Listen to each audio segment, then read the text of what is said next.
Hi Mark, and welcome back. Another week. What a week of rugby. Yep, another... And I don't mean a good week. Yeah. One of the, you want a streak. Every good streak comes to an end, but I didn't expect it to come to an end with a 41-24 win for the Stormers in Melbourne. Fantastic second half, and youngsters who played with great physicality. But again, it's a South African performance that we see 1 in 10. And that lack of consistency in the season where with so many teams, bar the Crusaders, there's just been inconsistency. 1 week on, next week off. Which was the biggest upset? Sharks losing by 50 or losing and conceding 50 to the Jaguars, or the Rebels losing to the Stormers, who were missing so many players in Melbourne? I think the context has to be the Sharks at home. Jaguars side that up until the week before that had never won in South Africa. Yeah. They got the last minute win against the Bulls. Yeah. They've always struggled in Durban. Against the Sharks team that had come off a 42-5 win against the Lions in Johannesburg. Yeah. And just the nature of how they rolled over. Oh, it was awful to watch. And yeah, it just strikes of a team that there's not a hell of a lot of harmony.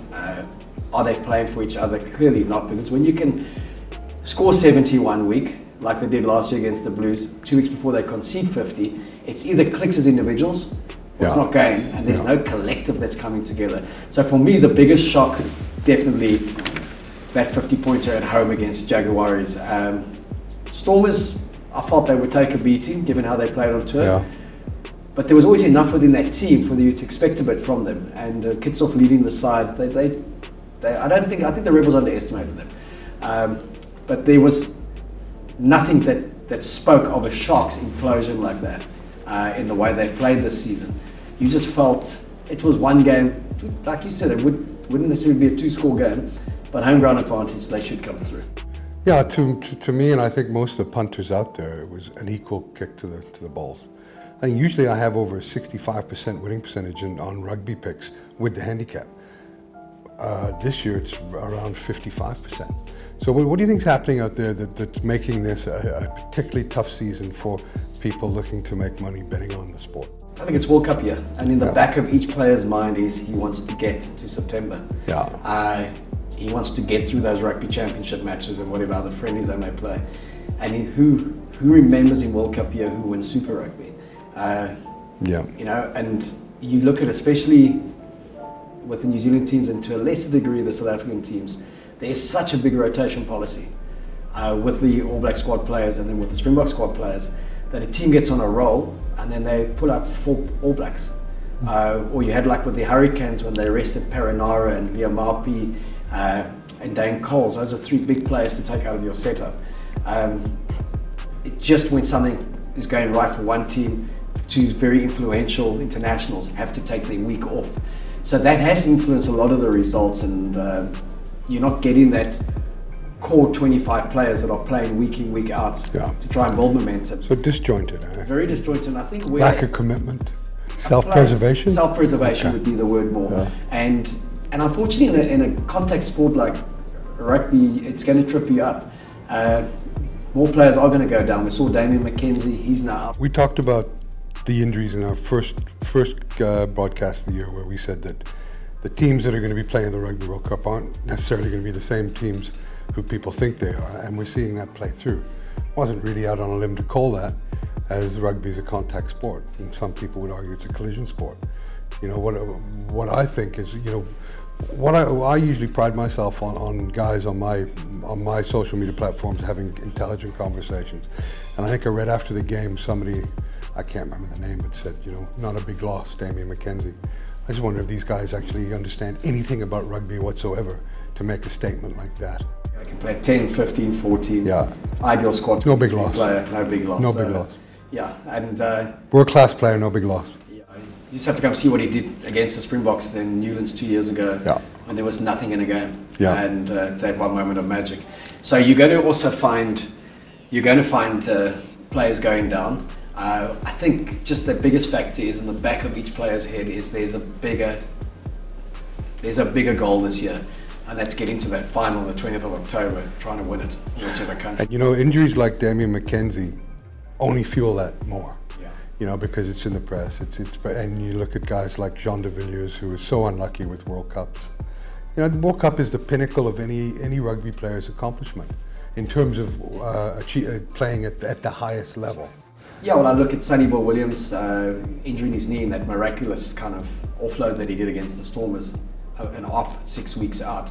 People, his World Cup is over. I think his World Cup is secure, because the World Cup is still 5 months away. Yeah. So he's taken himself out of the firing line for effectively the rest of Super Rugby, and he will be integrated back into the national squad for the rugby championships and whatever friendlies. Yeah. And if he goes down there again, then his World Cup is in doubt. But he's the kind of player that they would also, if he's on one leg, they would still take him to the World Cup to make sure he's there by the playoffs, even if he plays off the bench. Yeah. So they do have strategic plans around players. Yeah. I just think, as you said, it's been so hard to call games with absolute accuracy because of this widely accepted rotation policy, because it's World Cup year. Yeah, it's a minefield for punters. Saying that, let's get into it again. Let's see if we can avoid some mines this week. The worst part of this is on a Wednesday with Good Friday, and need to get a video out earlier. So we don't know the teams. So that's going to make it a little bit difficult. Blindfold on. Darts up. So we got the Chiefs Lions. Where are you going there? Chiefs at home. The Lions. Yeah, but by what? Come on. By what? 20. 20? Yeah, the bookies have them favored by 7.5, so they've got -7.5 for the Chiefs. I like the Chiefs to win by at least 11, so I like the Chiefs in that. Bearing in mind, I don't know, I haven't seen the teams yet, but yeah, the Chiefs should, and the Chiefs are heading in the right direction. They start off with an abysmal campaign, and they just seem to be gaining momentum.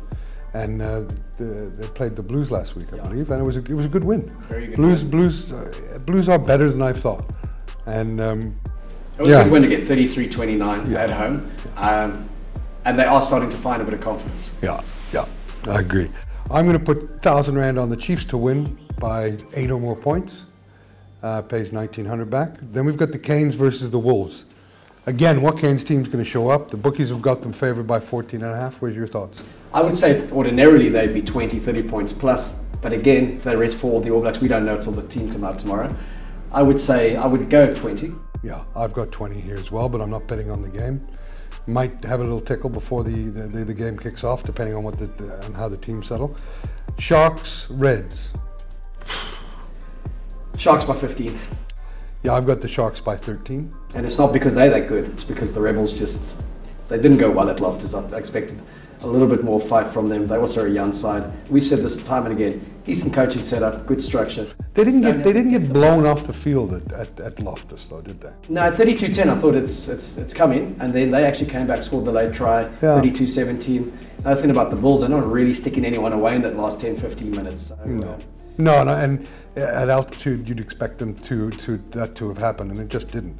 So you know, the Reds, I've got them by 13, but it's humid in Durban. They also don't put massive points up on people. Some people put it against them. Yeah. We got the Highlanders, which has the makings of a very intriguing game. Highlanders versus the Blues. What are your thoughts there? It will be close, a one-score game. There's such a rivalry between the two teams, and regardless of where they seem to play, it always comes down to that 3 to 7 pointer.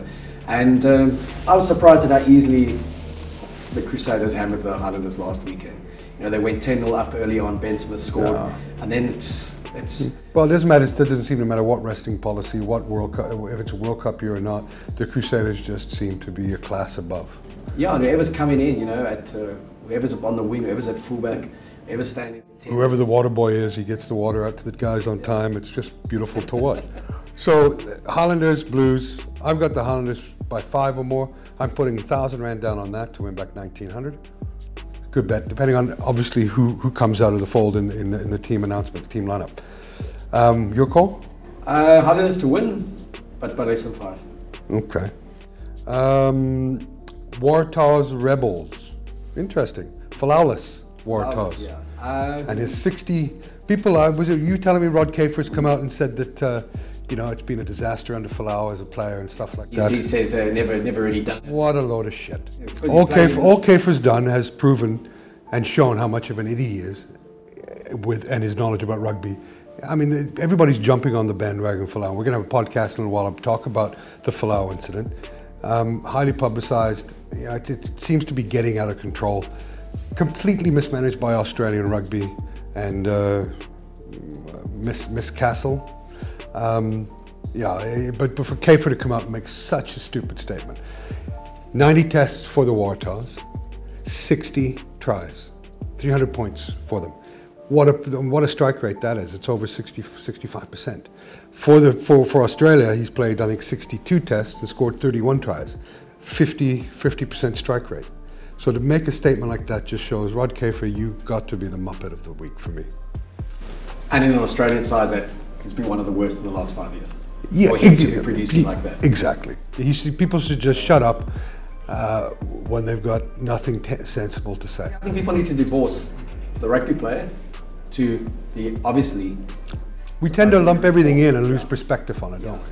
So kind of look at his rugby in isolation. They're going to miss him, the Wallabies are going to miss him, and the Waratahs specifically are going to miss him. It's a game, I think the Rebels will come back from the humiliation last week. I think they're a better side than the Waratahs. I've got them to win. Well, I don't know any opposing coach that looks at the sideline or the team sheet and sees Falau on the side and goes, oh, thank God he's playing. Exactly. Yeah, maybe they did with Rod Kiefer, I don't know, but Muppet of the week for me. Stormers, Waratahs, Rebels. So where are we going? Waratahs. You going Waratahs to lose, exactly. I think with all the stuff that's going on, Falau not playing, too much distractions. Rebels should have learned from last week, and may have a bit more steel about them this week. I'm going to go Rebels by one or more. It's even money on the bookies. I'm taking the Rebels 1,500 rand to win 1350. That they beat the Waratahs by one or more points. Stormers, Brumbies. Stormers is at home. Yeah, they'll win.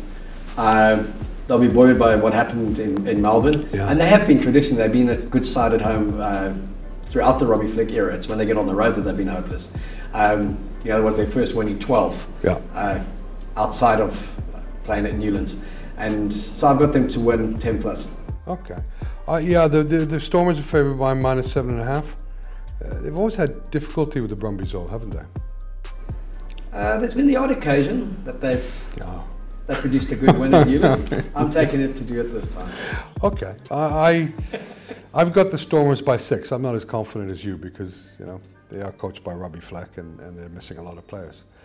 So yeah, that's it for this week. Mark, thanks for coming in and joining us. We're trying to keep it short and sweet. And guys, well, Money Man, watch out for the cap competitions. I got 150 caps in this week, and we're going to try and give some of those away. I know it's difficult this year in rugby, but yeah, thanks, Mark, for coming in. Always a pleasure. Cheers.